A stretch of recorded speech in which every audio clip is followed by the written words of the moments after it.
आणि क्षेत्रात योगदान देणारे आपले लाडके नेते आदरणीय शरदचंद्रजी पवार साहेब यांना आणि आज आपल्या परिसरामध्ये सुद्धा काही अंशानं एक अशांतता निर्माण होते। भवितव्य अंधारात येण्याआधी तुम्हाला मला कंबर कसण्याची वेळ आली आणि नमस्कार, आपण पाहत आहात पुणे लाईव्ह न्यूज। पाहुयात आज दिवसभरातील ठळक घडामोडी। शेल पिंपळगाव हत्या, एकास अटक। शेल पिंपळगाव तालुका खेड येथील नागेश कराळे खून प्रकरणी चाकण पोलिसांनी एका संशयिताला ताब्यात घेतलंय। शिवशांत शिवराम गायकवाड, वय वर्ष 43, राहणार शेल पिंपळगाव तालुका खेड असे ताब्यात घेण्यात आलेल्या इसमाचे नाव आहे। नागेश कराळे हत्या प्रकरणातील मुख्य सूत्रधार योगेश बाजीराव दौंडकर व अन्य 3 ते 4 जण अद्याप फरार असून पोलीस त्यांचा शोध घेत आहेत। चाकण पोलिसांनी अनेकांची चौकशी केली होती। त्याच दरम्यान शिवशांत गायकवाड यास पोलिसांनी ताब्यात घेतला होता। त्याकडे सुरुवातीला कसून चौकशी केल्यानंतर पोलिसांनी त्याला अटक केली आहे। यातील अन्य आरोपींच्या शोधासाठी पोलिसांची पथके रवाना करण्यात आली आहेत। खेड तालुक्यातील कोळेगावच्या बिसांबा ठाकरवाडी या ठिकाणी बिबट्याने विकास बळवंत पारधी, वय वर्ष 32, यांच्यावर आज शनिवारी 25 डिसेंबर 2021 रोजी सकाळी 9 वाजता हल्ला केला आहे। यामध्ये पारधी यांच्या मानेला व डोक्याला मोठी जखम झाली आहे। पारधी हे शनिवारी सकाळी 9 वाजता शेळ्या चारण्यासाठी आपल्या लहान मुलीसमवेत गेले होते। शाळेच्या मागे दबा धरून बसलेल्या बिबट्याने प्रथम मुलीवर हल्ला करण्याचा प्रयत्न केला। यावेळी मुलीला वाचविण्यासाठी पारधी गेले असता बिबट्याने त्यांच्यावर हल्ला केला। यामध्ये त्यांच्या मानेला व डोक्याला मोठी जखम झाली। त्यांनी आरडाओरडा केल्याने बिबट्या त्या ठिकाणाहून पळून गेला, तर पारधी यांच्यावर पुण्यातील रुग्णालयात उपचार सुरू आहेत। कंपनीत काम करणाऱ्या सुपरवायझरने कंपनीतील साहित्याची चोरी केली। या प्रकरणी सुपरवायझरला अटक करण्यात आली आहे। ही घटना महाळुंगे येथील star engineers India private limited या कंपनीत घडली आहे। रामकिशोर, राहणार मोरेवस्ती चिखली असे अटक करण्यात आलेल्या सुपरवायझरचे नाव आहे, तर महाळुंगे पोलीस याबाबतचा अधिक तपास करत आहेत। पीव्हीसी रॉ मटेरियल विक्रीच्या बहाण्याने एका अनोळखी व्यक्तीने चाकण येथील एका व्यापाऱ्याची तब्बल 3.5 लाख रुपयांची ऑनलाईन फसवणूक केली।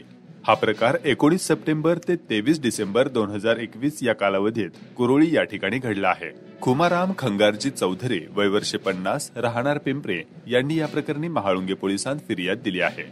त्यानुसार 725601 6781 या मोबाईल क्रमांक धारकाच्या विरोधात गुन्हा दाखल करण्यात आला आहे, तर महाळुंगे पोलीस याबाबतचा अधिक तपास करत आहेत। खेड तालुक्यात शनिवारी 25 डिसेंबर रोजी 5 नवीन कोरोना रुग्ण आढळून आले आहेत। ग्रामीण भागात मरकळ या ठिकाणी 1 रुग्ण मिळालं असून चाकण पालिका हद्दीत 2 रुग्ण तर आळंदी पालिका हद्दीमध्ये 3 नवीन रुग्ण आढळून आले आहेत। खेड कृषी उत्पन्न बाजार समितीच्या चाकण येथील महात्मा फुले मार्केट यार्डमध्ये शनिवारी 25 डिसेंबर 2021 रोजी कांदा व बटाट्याची आवक घटली आहे। कांद्याची आवक घटल्याने भाव तेजीत राहिले। चाकण येथील बाजारात कांद्याची एकूण आवक 4000 क्विंटल झाली। गेल्या शनिवारच्या तुलनेत ही आवक 1500 क्विंटलने घटल्याने भावामध्ये 750 रुपयांची वाढ झाली, तर कांद्याचा कमाल भाव 2700 रुपयांवरून 3450 रुपयांवर पोहोचला।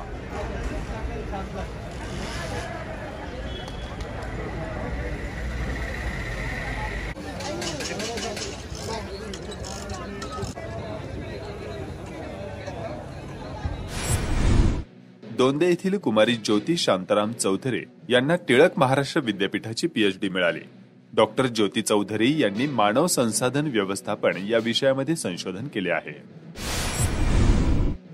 खेड पंचायत समितीच्या उपसभापती वैशाली गव्हाणे यांनी आपल्या पदाचा राजीनामा 21 डिसेंबर रोजी सभापती अरुण चौधरी यांच्याकडे सादर केला असून गटविकास अधिकारी अजय जोशी यांनी जिल्हाधिकारी यांच्याकडे तो पाठवला आहे।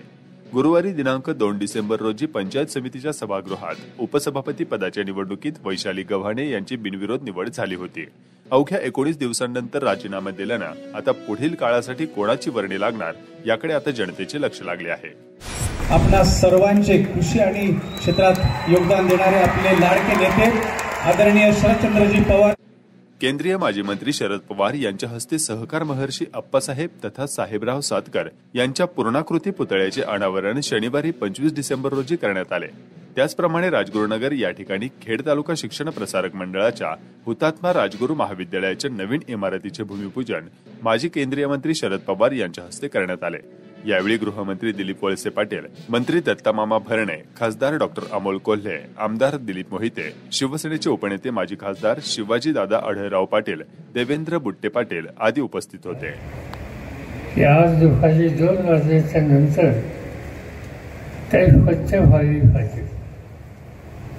आज ज्या पद्धतीने आपण बसतो या ठिकाणी त्याचं एकाही स्वच्छ पाहिलेलं नाही आणि त्याचा परिणाम उद्या त्याला कोणत्या राज्य सरकारमध्ये तक्रार केली तर त्याची किंमत आपल्या सगळ्यांना द्यावी लागेल आणि तुमच्यावर माझंही नाव त्याच्यावर येईल.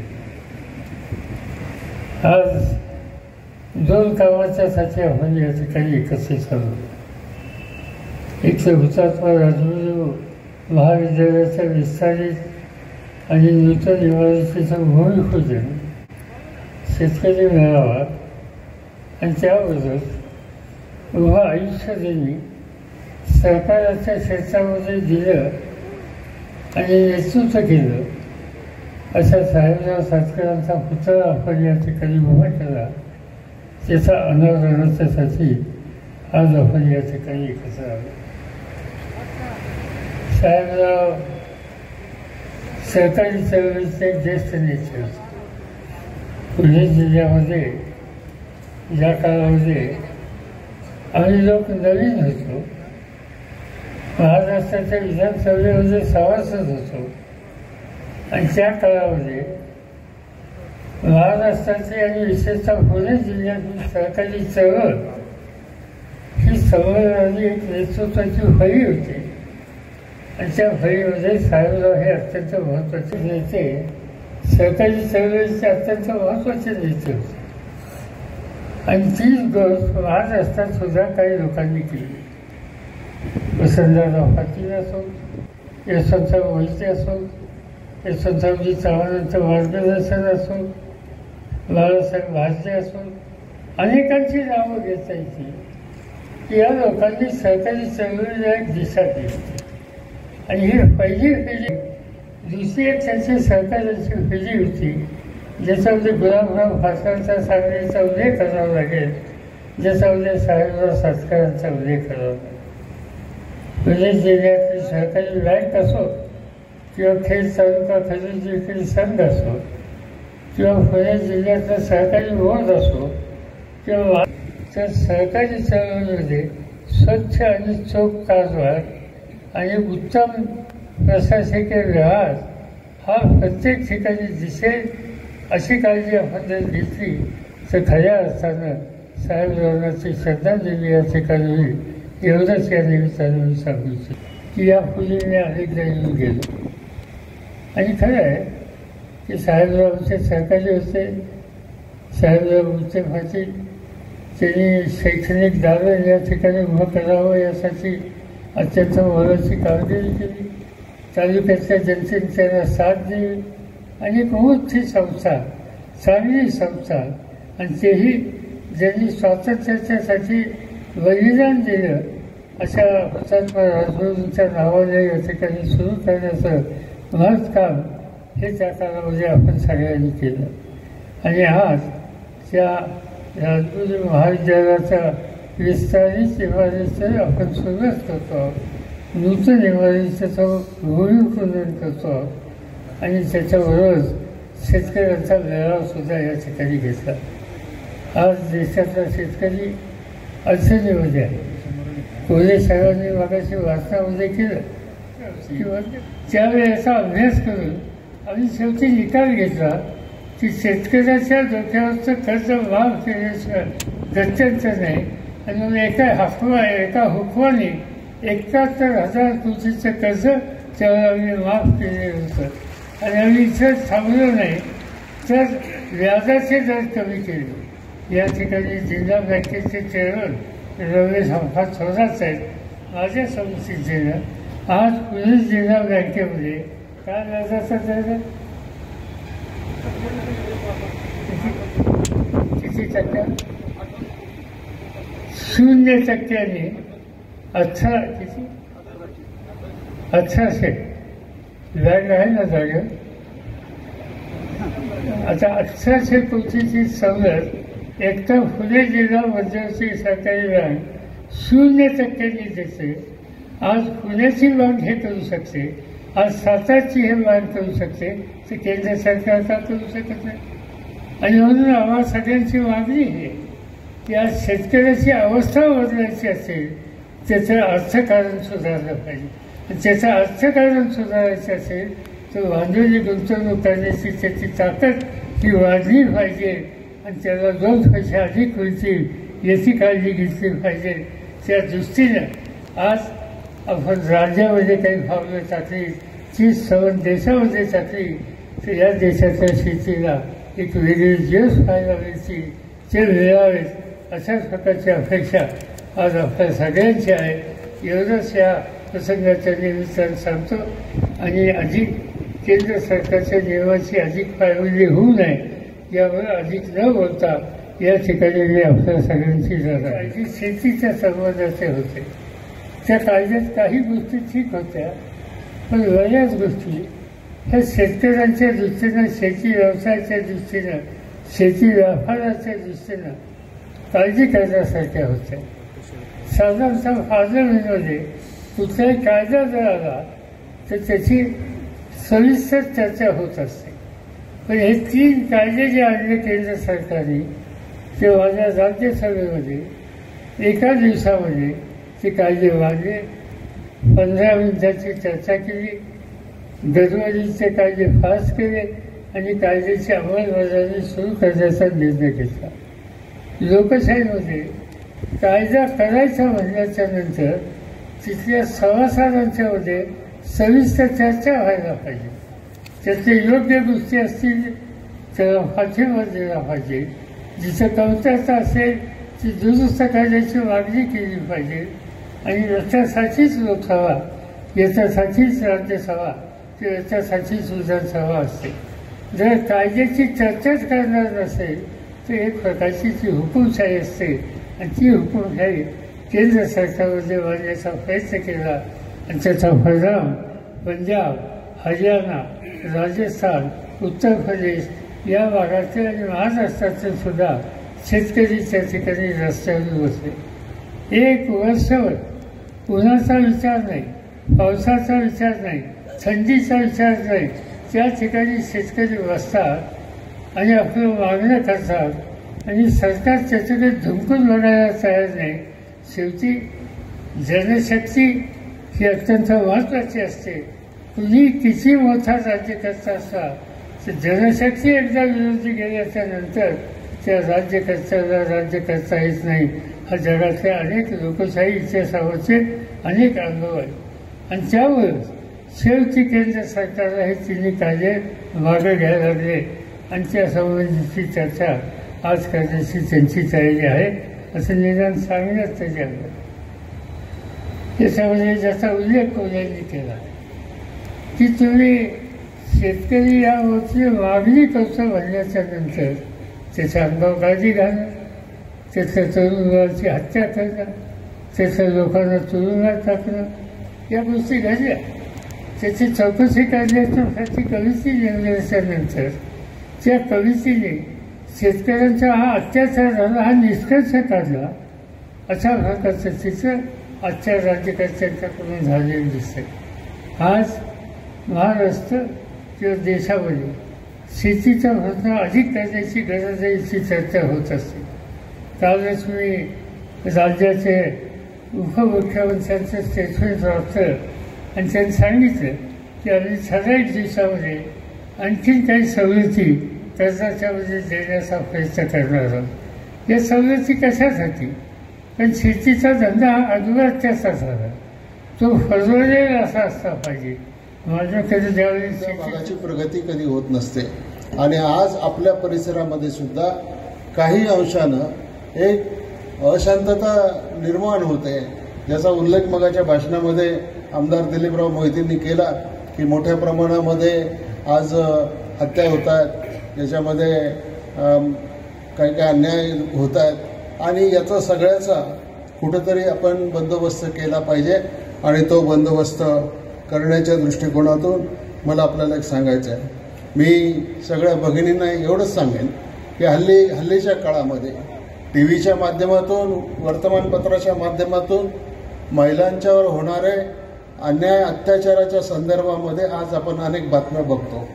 कालच महाराष्ट्राच्या विधानसभेने आणि विधान परिषदेने एक कायदा मंजूर केला, शक्ती कायदा, की ज्या शक्ती कायद्याच्या माध्यमातून अशा प्रकारचा अन्याय अत्याचार करणाऱ्याला वेळ प्रसंगी मृत्यूदंडाची सुद्धा शिक्षा, फाशीची सुद्धा शिक्षा देण्याची तरतूद त्या कायद्यामध्ये करण्यात आलेली आहे. आणि म्हणून कायदे करून चालणार नाही, पण माझ्या सगळ्या या मुलींना, या सगळ्या मुलांना मला हेच सांगायचं आहे की आजकाल आपल्याकडं सोशल मीडियाचा हे फार वाढतंय स्वरूप.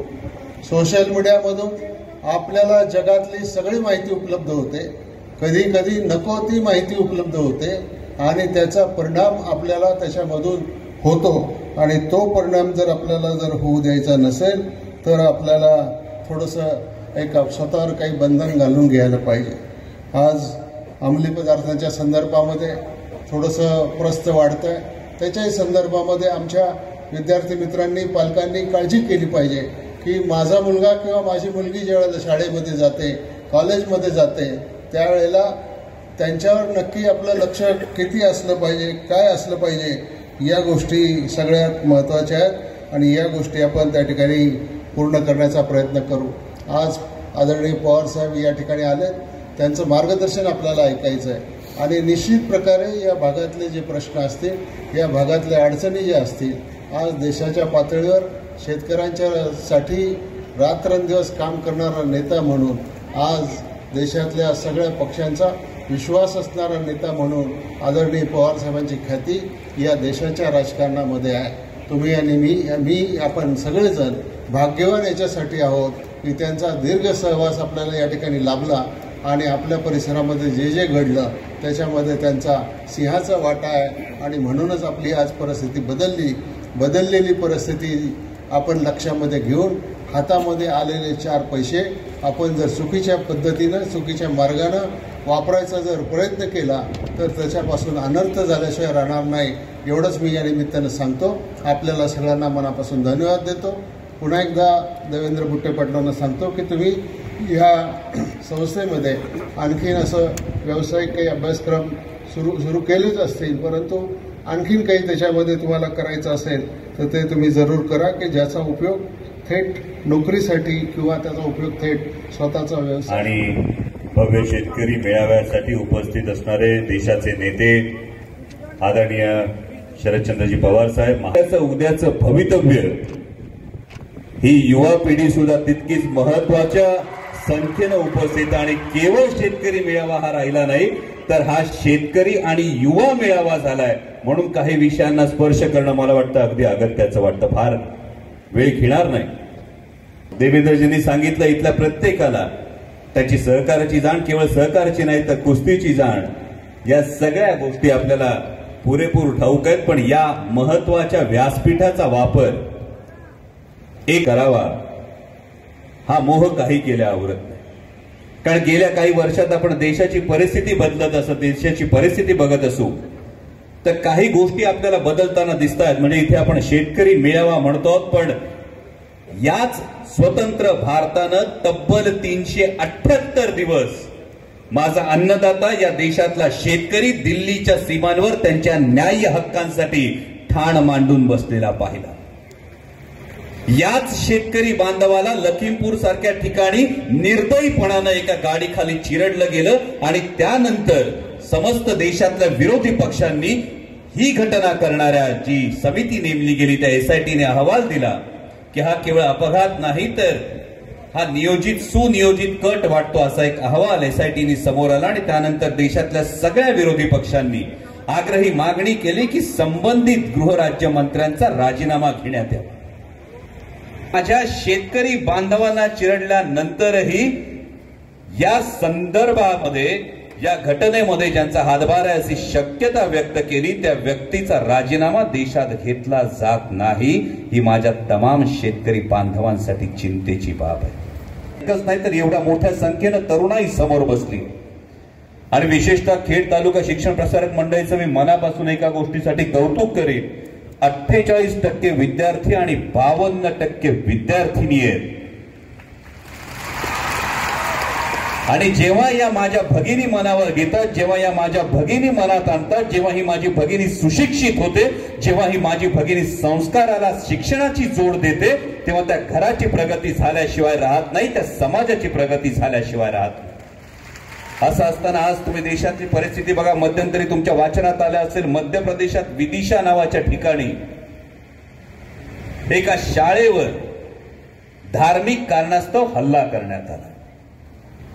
एका शिक्षण संस्थेत बोलून फार जबाबदारीने हे विधान करतोय, जेव्हा देशातली परिस्थिती किंवा देशातलं वातावरण हे अशा पद्धतीनं कलुषित होतं की एखाद्या शिक्षण संस्थेवर धार्मिक कारणास्तव हल्ला केला जातो, तेव्हा माझ्या पुढच्या पिढीनं, या उद्याच्या भवितव्यानं, तुमच्या हातात देशाचं भवितव्य आहे, यांनी विचार करायची वेळ आलेली आहे.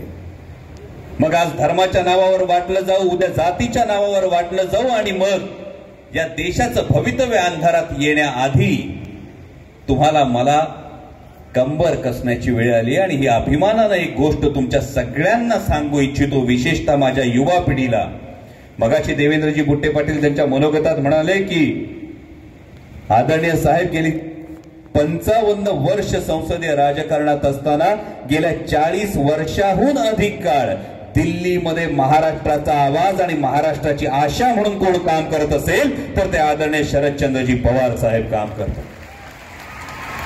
आणि आज प्रत्येक मराठी माणसाला, प्रत्येक मराठी तरुणाला हा अभिमान वाटला पाहिजे की आपल्या नेत्याकडे आज संपूर्ण देश एका वेगळ्या आशेनं बघतोय. कारण ज्या पद्धतीनं शेतकऱ्यांचा आवाज चिरडला जातोय, ज्या पद्धतीनं धर्माच्या नावावर वाटणी होत चाललेली आहे, या पद्धतीनं केवळ भावनिक राजकारण न करता शाश्वत विकासाचं राजकारण करून देशाला विकासाच्या वाटेवर नेण्याची ताकद जर कोणात असेल तर ती आदरणीय पवार साहेबांमध्ये, याकडे देश या पुढच्या भविष्यात मोठ्या आशेनं बघतोय. आणि मगाशी जसं बुट्टे पाटील साहेब आपण म्हणाला, त्या पद्धतीनं प्रत्येक मावळाने जर छातीचा कोट केला तर त्यासाठी कुठलाही मावळा हा निश्चय करण्यामध्ये मागे राहणार नाही, अशी तुमच्या सगळ्यांकडून एक अपेक्षा व्यक्त करतो. त्याचबरोबर आता येताना मध्ये खरं तर ट्रॅफिकमध्ये पेट्रोल पंपाचं, आपलं सीएनजी पंपाचं उद्घाटन राहिलं होतं म्हणून ते करून आलो. आणि ते करताना अनेक बैलगाडा मालक सुद्धा भेटले. बैलगाडा मालकांनी अत्यंत आनंद व्यक्त केला. जो माननीय सर्वोच्च न्यायालयानं निकाल दिला त्यासाठी बैलगाडा मालकांनी फार मोठा आनंद व्यक्त केला. हा आनंद व्यक्त केल्यानंतर एक पत्रकार बांधव साहेब गाडीत होते. पत्रकार बांधवांनी मला असं विचारलं की बैलगाडा शर्यतीला सर्वोच्च न्यायालयाने हे दिली, पण तुम्ही लगेच जल्लोष करताना कुठं दिसला नाहीत, लगेच तुम्ही भंडारा उधळताना कुठं दिसला नाहीत. मी त्यांना सांगितलं, धुरळा नाही, फक्त भंडारा उधळायचा आहे. आणि हा भंडारा उधळणं म्हणजे आणखी वेगळी जबाबदारी तुमच्या माझ्या खांद्यावर पडली.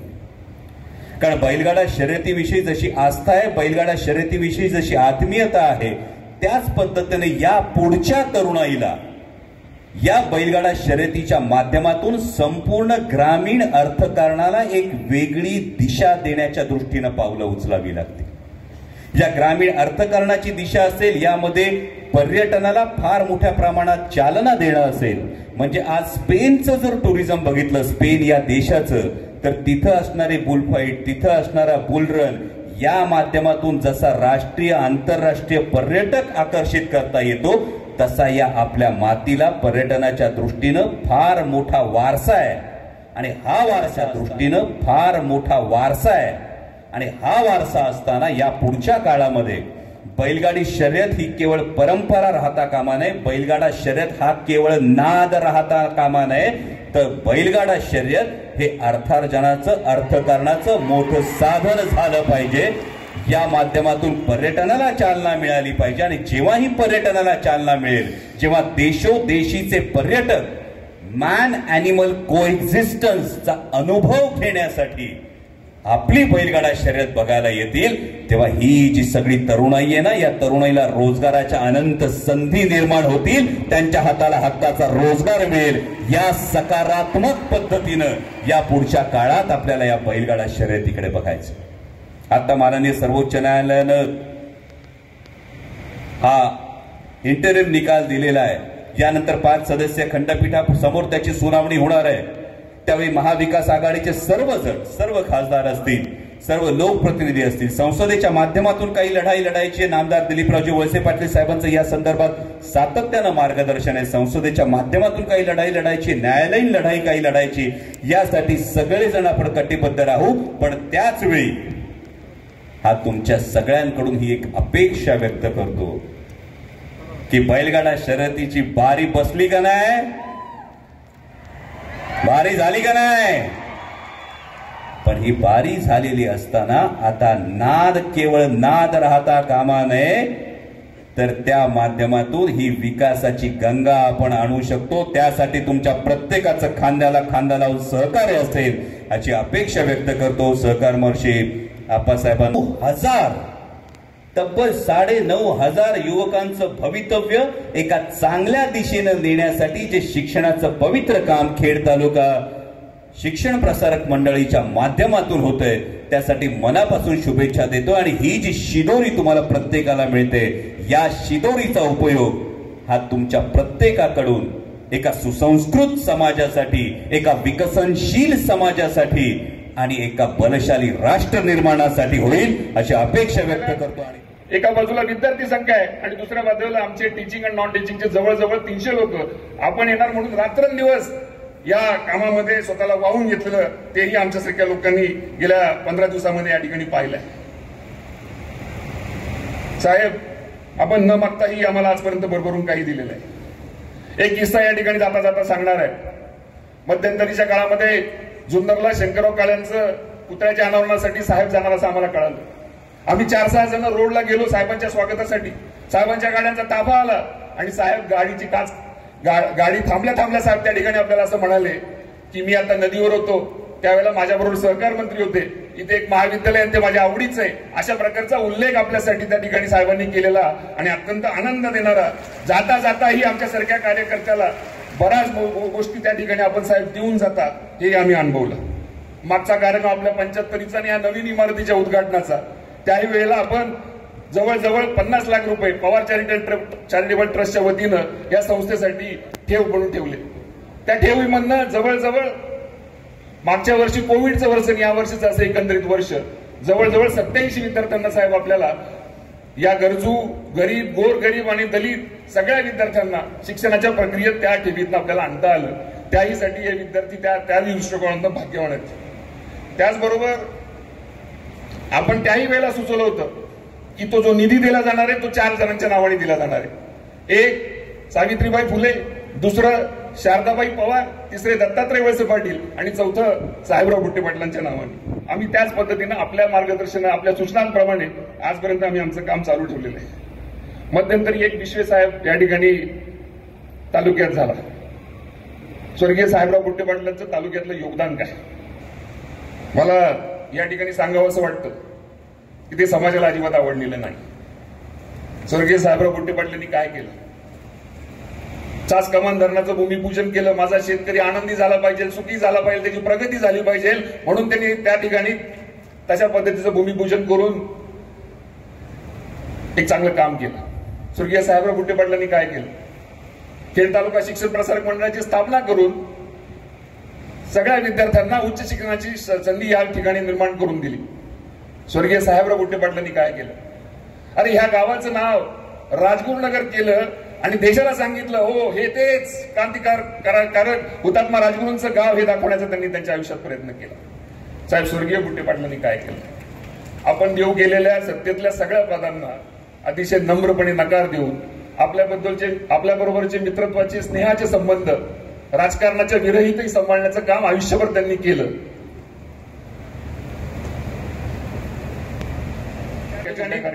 तशा पद्धतीचं भूमिपूजन करून एक चांगलं काम केलं. स्वर्गीय साहेबराव बुट्टे पाटलांनी काय केलं, खेड तालुका शिक्षण प्रसारक मंडळाची स्थापना करून सगळ्या विद्यार्थ्यांना उच्च शिक्षणाची संधी या ठिकाणी निर्माण करून दिली.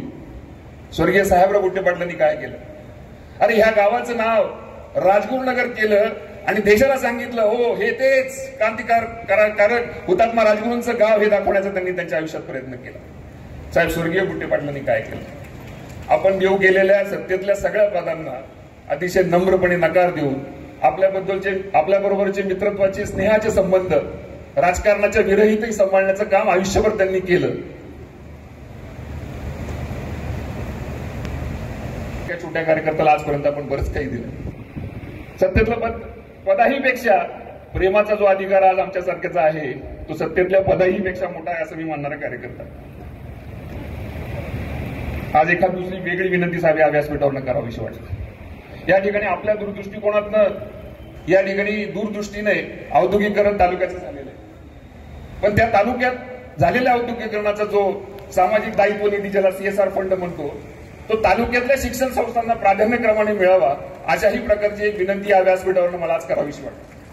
त्याला जोडून आणणारी आणखीन एक विनंती करावीशी वाटते की या तालुक्यातले जे भूमिपुत्र आहेत ज्यांच्या जमिनी त्या ठिकाणी उद्योग करण्यासाठी गेल्या त्यांच्या योग्यतेनुसार त्यांच्या क्षमतेनुसार त्यांच्या शिक्षणानुसार प्राधान्यक्रमाने त्या युवकांना त्या विद्यार्थ्यांना उद्याच्या काळामध्ये त्या उद्योग नगरीमध्ये जर काम मिळालं तर आपल्यासारख्या लोकांचे आयुष्यभर ऋण त्या कुटुंबातली लोक मानणार अशाही प्रकारच्या भावना या ठिकाणी जाता जाता व्यक्त कराव्याशा वाटतात. आणखीन एक विषय साहेब जाता जाता 2 मिनिटात मी बोलतो.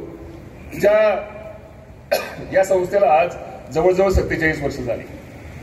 पहिला कार्यक्रम जो साहेब आपल्या साक्षीने झाला गावामध्ये जे सिद्धेश्वर थिएटर आहे त्या थिएटरमध्ये या संपूर्ण महाविद्यालयाची संस्थेची 47 वर्षापूर्वी सुरुवात झाली.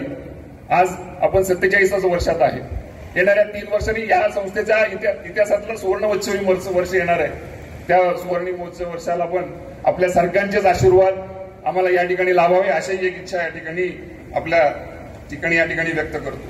आणि जाता जाता मी एवढंच म्हणेल साहेबांच्या बाबतीत बोलताना सदा सर्वदा योग तुझा घडावा तुझे कारणी देह माझा पडावा उपेक्षू नको गुणवंत अनंता प्रभू नायका मागणे हीची आता ज्या ज्या ठिकाणी मन जाय माझे त्या त्या ठिकाणी निजरूप तुझे डोळे बोलून जनता जनार्दनाला अभिवादन करतो आणि थांबतो. जय हिंद, जय महाराष्ट्र.